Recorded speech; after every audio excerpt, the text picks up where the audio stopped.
شہر میں ایک سب انسپیکٹر پر خنجر سے حملہ کیا گیا۔ اندرون چند دن اس طرح کا یہ دوسرا واقعہ ہے۔ تفصیلات کے مطابق مارٹ پلی کے سب انسپیکٹر وینو کمار منگل کی رات دیر گئے پیٹرولنگ ڈیوٹی پر تھے کہ اس دوران دو نوجوان موٹر سائیکل پر وہاں پہنچے۔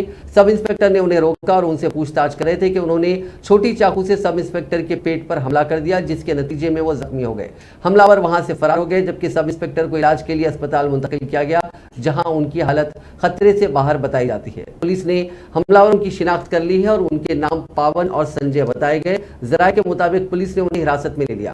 واضح ہے کہ سیبرآباد کمشنریٹ کے حدود میں 26 جولائی کو رہزن ایک خاتون کے گلے سے طلائی چین چھیننے کی کوشش کر رہا تھا۔ اسی دوران ہیڈ کانسٹیبل یادیا وہاں پہنچا اور اس نے رہزن کو پکڑنے کی کوشش کی، جس پر اس نے ملازم پولیس پر خنجر سے حملہ کر دیا اور وہاں سے فرار ہو گیا تھا۔ بعد ازاں حملہ آور اور اس کے ساتھی کو پولیس نے گرفتار کر لیا۔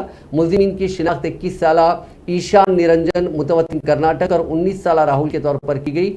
ان کے پاس سے تفنچہ، 13 کارتوس، ریوالور، 12 راؤنڈز، موبائل فون کے علاوہ موٹر سائیکلیں بھی ضبط کی گئی تھی۔